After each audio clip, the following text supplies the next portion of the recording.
έχει πολύ ξένο εδώ. Επειδή την προηγούμενη φορά είχαμε θέμα με τον ήχο και τώρα νομίζω γιατί είμαι έξω και έχει αέρα,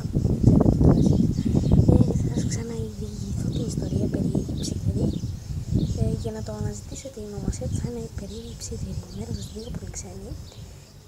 Ελπίζω να σας αρέσει η ιστορία μου, γιατί την προηγούμενη φορά δεν την ακούσατε και ούτε τώρα μπορεί να την ακούσετε καθαρά, γιατί λόγω του αέρα πιάνω το μικρόφωνο και δεν ακούγεται καλά. Θα συνεχίσουμε όμως. Μια φορά και έναν καιρό υπήρχε μια οικογένεια 3 ατόμων. Ο παπάς και η μαμά φυσικά και ένα κοριτσάκι. Ένα κορίτσι 12 χρονών, δεν ξέρω πόσο, δεν έλεγε στην ιστορία.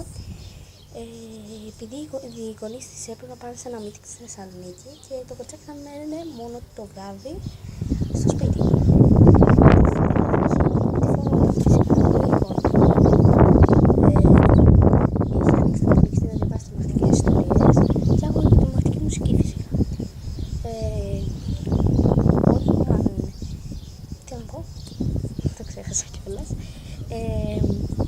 Ξαφνικά, εκεί που ήταν όλα μια χαρά και δεν φαινόταν, ήταν έτοιμη να φύγει, κλείνει η τρομακτική ιστορία και η τρομακτική μουσική, όλα τα φώτα. Και ακούγεται ένας δυνατός κλωκτός, σαν να έσπαγε τζάμι. Και όντως έσπασε το τζάμι του μπάνιου.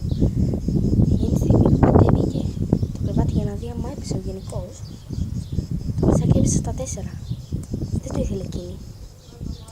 Τότε κάτσε ακίνητη και ένα κρύο αεράκι διαπέρασε το σώμα της. Φοβήθηκε πάρα πολύ.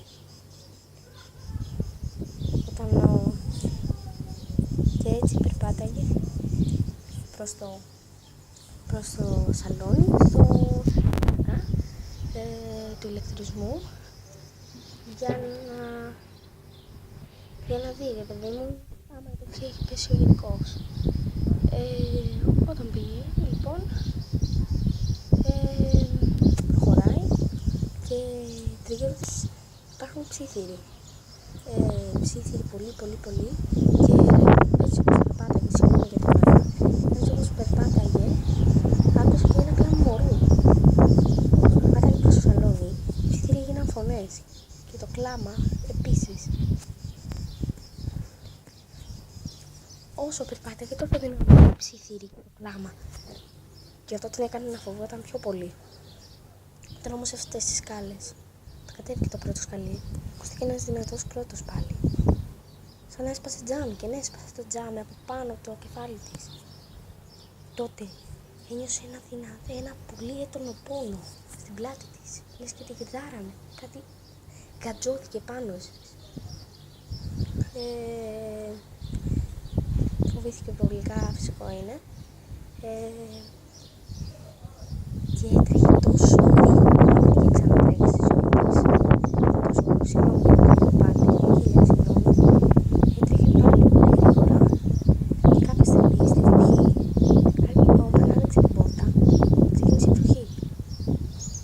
Από την άλλη πλευρά δεν υπήρχε βροχή.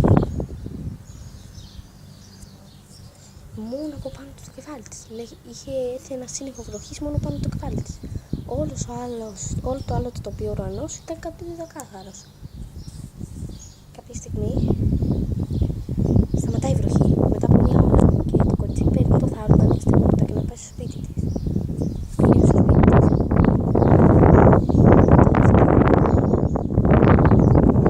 Βλέπει τις τρομακτικές ιστορίες να είναι μια χαρά, να μην σαν να μην έχει κλείσει ο γενικός, να μην υπάρχουν τζάμια κάτω σπασμένα, ούτε τα τζάμια που σας είπα, να μην υπάρχει τίποτα. Οι τρομακτικές ιστορίες ανοιχτές στο δείξει μουσική. Τρελάθηκε. Αλλά ανακουφίστηκε κιόλας, μια ανακούφιση τρόμου. Το διηγήθηκε την επόμενη μέρα, δεν είχε ύπνο φυσικά. Το διηγήθηκε την επόμενη μέρα το πρωί στους γονείς της. Οι γονείς δεν την πίστεψαν και της είπαν ότι οι λεπίδες ήταν το σπασμένο τζάμι κρότος.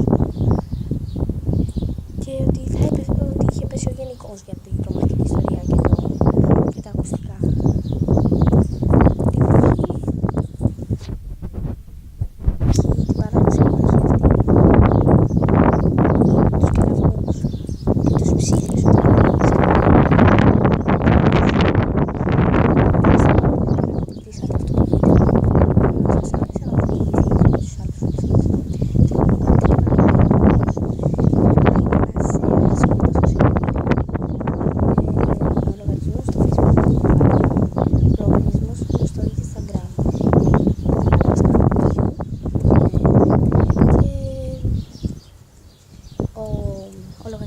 μου στο κανάλι μου, λέγεται Πολυξένη Μαγάς.